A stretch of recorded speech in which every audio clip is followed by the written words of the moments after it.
Oh yeah, we back. We here with Joe Cocker.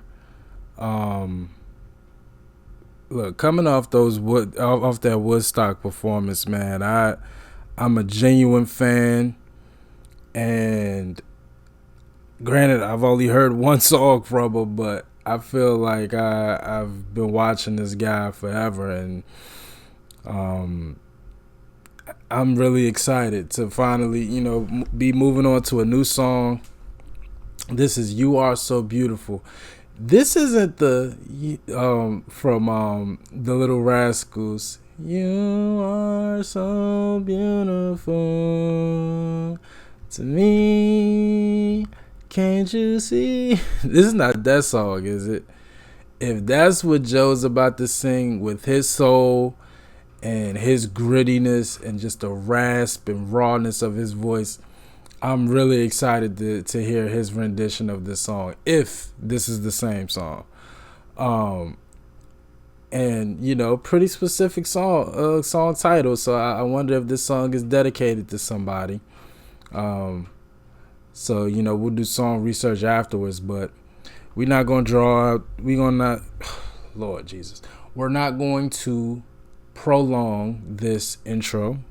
We're gonna get straight into it. Joe Cocker, "You Are So Beautiful." Let's go.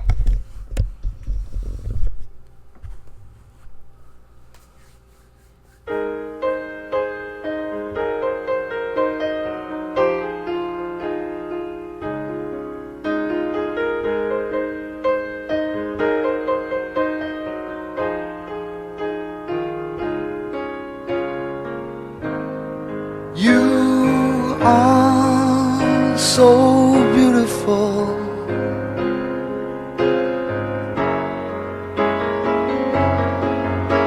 to me. You are so beautiful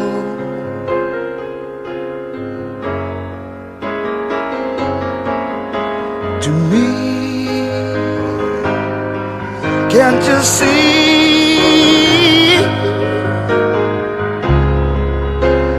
everything I hope for? You're everything I need. You are so beautiful to me. You are so beautiful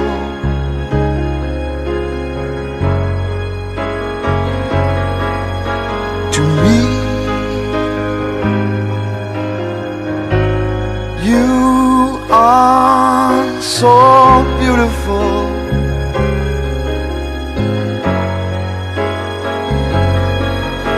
to me. Can't you see? You're everything I hope for, everything I need.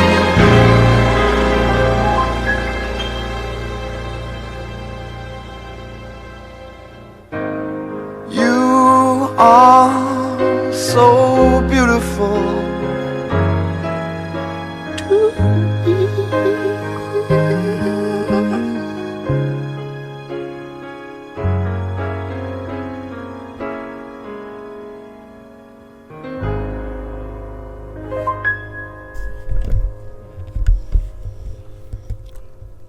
Let me tell you why I love this. I love the imperfections in this man's voice. We all know technically what he just did at the end, from a technical standpoint, was not good. And it was perfect. It was perfect. Again, think about what I'm saying. Technically, if you were performing like one of these vocal coaches on YouTube, that is terrible what he just did at the end. Just pure just being pure and true to the music, what he did at the end, the voice crack and everything, was perfect. That was perfect. That's how you know it's real. When you don't even care. Any other artist would have said, hey, I messed up at the end. Let's do that again. Keep it. That's real. That's how it was supposed to be. You know how they talk about how Michael Jackson, I think it's She's Out of My Life. Quincy Jones kept telling Michael not to cry at the end, and he was like, I can't help it. Like, this is just what it is.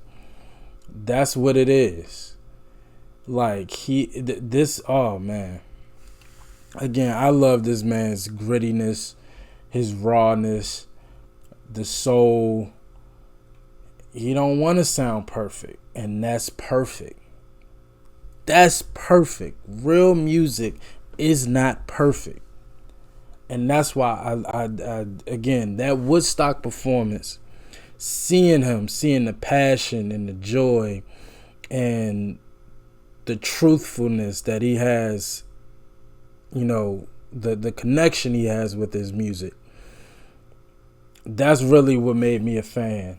I really enjoyed the studio reaction to with a little help from my friends, but it wasn't until that Woodstock performance that really made me say, oh, he's amazing, right? And he is. He really, really is, man. This guy's incredible.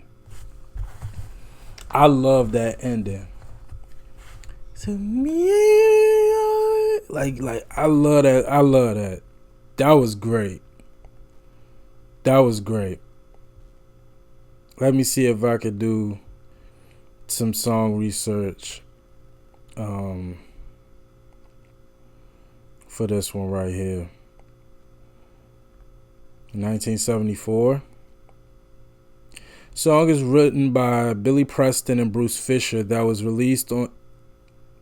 first released in 1974 on Preston's 9th studio album, The Kids and Me.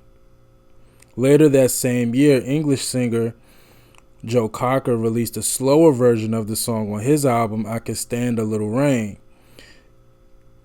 Cocker's version was produced by Jim Price and was released as a single in 1974. It became Cocker's highest charting solo hit, peaking at number 5 on the United States Billboard Hot 100s. Wow. Okay, this is Joe Cocker's version. A&M Records, classified as pop and soul.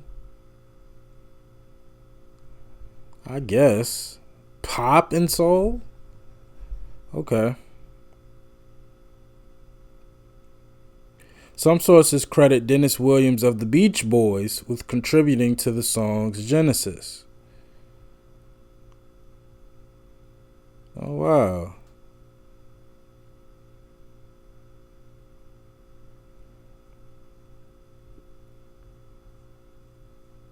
Wow, that's incredible.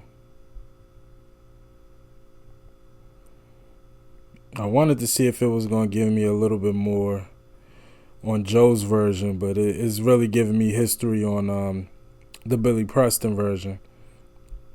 Okay. Yeah, that was beautiful. I mean, it's driven off of the piano, and I love the violins addition that came in midpoint. It really just added to the build-up. And Joe, again, man, Joe's voice and his imperfections are perfection. It's just real. It's just real. I love that.